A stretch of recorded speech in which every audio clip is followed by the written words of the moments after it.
السلام علیکم ناظرین، میں ڈاکٹر سعدیہ آپ کے ساتھ ایک پریگنینسی کے نئے ٹاپک کے ساتھ آئی ہوں، جس کا نام ہے گیسٹیشنل ہائپر ٹینشن، یا اس کو ہم کہتے ہیں بلڈ پریشر ان پریگنینسی۔ بلڈ پریشر ان پریگنینسی سے مراد یہ ہے کہ ایک حاملہ خاتون کو اگر 20 ویکس کے بعد یعنی 20 ہفتوں کے بعد یا 5ویں مہینے میں اور 6ٹھے مہینے میں بلڈ پریشر کی شکایت ہونے لگے 140 اور 90، مطلب اوپر کا 140 ہو، نیچے کا 90 بی پی کی شکایت ہونے لگے، تو اس کا مطلب ہے کہ اس کو بلڈ پریشر ہونا شروع ہو گیا ہے۔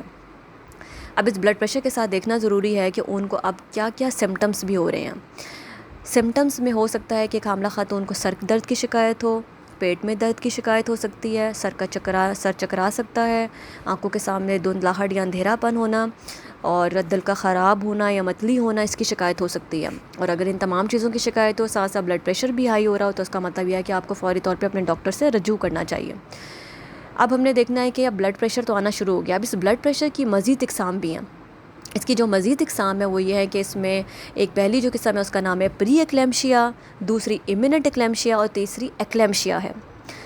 پری ایکلیمشیا وہ قسم ہے کہ اگر مریض کا بی پی زیادہ ہو، یعنی 140 90 ہو یا اس سے زیادہ ہو، اور ساتھ ساتھ مریض اگر جب اپنا یورین ٹیسٹ کرواتا ہے، یعنی جب اپنا پیشاب کا ٹیسٹ کروائے گا اور اس کے اندر پروٹینز آنا شروع ہو جائیں، تو اس کا مطلب یہ ہے کہ اس کو پری ایکلیمشیا ہے، یعنی بی پی کی جو قسم ہے اس کو پری ایکلیمشیا کی شکایت ہے۔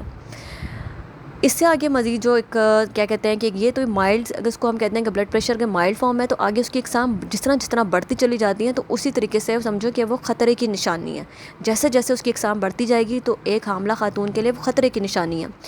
دوسری اقسام ہم کہہ سکتے ہیں کہ امیوننٹ ایکلیمشیا۔ امیوننٹ ایکلیمشیا وہ ہے کہ جس میں ہائی بلڈ پریشر بھی ہو، یعنی 140 90 یا اس سے زیادہ بلڈ پریشر آئے، ساتھ ساتھ اس کے یورین ٹیسٹ میں پروٹینز بھی آ رہی ہوں، اور ساتھ ساتھ اس کو سمٹمز بھی آ رہے ہوں، جس میں سر کا درد ہونا، سر کا چکرانا، پیٹ میں درد ہونا، آنکھوں کے سامنے دھندلاہٹ اندھیرا ہونا، ان سب کی شکایت، اور ساتھ ساتھ دل کا خراب ہونا۔ تو اس کا مطلب یہ ہے کہ عورت کو امیوننٹ ایکلیمشیا ہے۔ امیوننٹ ایکلیمشیا وہ اس کی سٹیج ہے کہ جس میں عورت خطرے میں ہے۔ عورت خطرے میں اس طرح ہو جاتی ہے کہ اگر اس کو فوری طور پہ اس کا بلڈ پریشر کنٹرول نہیں کیا گیا، اس کو فوری طور پہ ہاسپٹل میں ٹریٹمنٹ نہیں دیا گیا، تو عورت مزید تیسری فارم میں چلی جاتی ہے، اور اس خطرناک فارم بلڈ پریشر کی جو ایک خطرناک فارم ہے تیسری، اس کا نام ہے ایکلیمشیا۔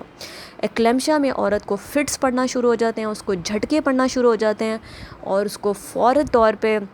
اس کو ڈلیوری کروانی پڑتی ہے، اور فوری طور پہ عورت کو ایمرجنسی ٹریٹمنٹ دینا پڑتا ہے۔ اور اگر عورت کو جھٹکے پڑ رہے ہیں، گھر سے جھٹکے پڑنا شروع ہو گئے یا ہاسپٹل میں جھٹکے پڑ رہے ہیں، تو اس صورت میں عورت کی جان خطرے میں ہے۔ عورت کی جان بھی خطرے میں ہے، عورت کا بچہ جو اس کے پیٹ میں ہے وہ بھی خطرے میں ہے۔ تو اس صورت میں فوری طور پہ ٹریٹمنٹ لینا بہت ضروری ہے، ادروائز اس میں اللہ نہ کرے کہ بچے کی بھی ڈیتھ ہو سکتی ہے، اور عورت کی جان کو بھی خطرہ ہو سکتا ہے کہ اس کی بھی ڈیتھ ہو سکتی ہے۔ تو آپ نے اس صورتحال سے بچنے کے لیے آپ نے پہلے سے شروع سے، کہ جس دن آپ کو پتہ چل جائے کہ آپ کو بلڈ پریشر کی شکایت ہے، آپ کا بی پی 140 90 آ رہا ہے یا اس سے اوپر آنا شروع ہو گیا ہے، آپ نے فوری طور پہ اپنے ٹیسٹ کروانے ہیں، اپنی ڈاکٹر سے رجوع کرنی ہے، اپنے ٹیسٹ کروانے ہیں، اپنی ڈائٹ پہ توجہ دینی ہے، اپنی بلڈ پریشر کی دوائیاں کھانا شروع کر دینی ہے، تاکہ خدا نخواستہ آپ اس ایکلیمشیا جو اس کی خطرناک فارم ہے بلڈ پریشر کی ان پریگنینسی میں، اس حد تک آپ نہیں پہنچ جائیں۔ یہ ایک بہت زیادہ پیچیدہ، ایک خطرناک اس کی صورتحال ہے، آپ نے اس سے بچنا ہے۔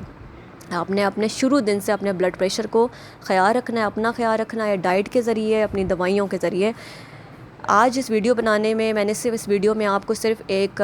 بلڈ پریشر ان پریگنینسی میں آپ کو ایک انٹروڈکشن دیا ہے کہ بلڈ پریشر پریگنینسی کیا ہوتا ہے، اس کی ٹائپس کیا ہوتی ہیں، اس کی کون کون سی اقسام ہوتی ہیں۔ میں اپنی نیکسٹ ویڈیو میں آپ کو اس کی مینجمنٹ، اس کی ٹریٹمنٹ بتاؤں گی کہ اس کی مینجمنٹ کیسے کرتے ہیں، ڈائٹ کے ذریعے بھی اور دوائیوں کے ذریعے بھی کس طرح سے مینج کرنا ہے آپ نے، تو اور اس کے ٹیسٹ بھی بتاؤں گی کہ کون کون سے آپ نے ٹیسٹ کروانے ہوتے ہیں، اور اس کو پھر کیسے ہم اس کو مینج کرتے ہیں۔ تو آج تک کے لیے اتنی میری ویڈیو ہے۔ انشاءاللہ نیکسٹ ویڈیو میں آپ کو بلڈ پریشر کے ٹیسٹ بتاؤں گی، اس کی مینجمنٹ اور ٹریٹمنٹ کو ہم ڈسکس کریں گے، اور آپ کے ذہن میں کوئی بھی کیوریز ہے بلڈ پریشر ان پریگنینسی کے حوالے سے، آپ مجھے سوال کر سکتے ہیں میرے کمنٹ باکس میں۔ تب تک کے لیے مجھے اجازت دیجیے، اللہ حافظ۔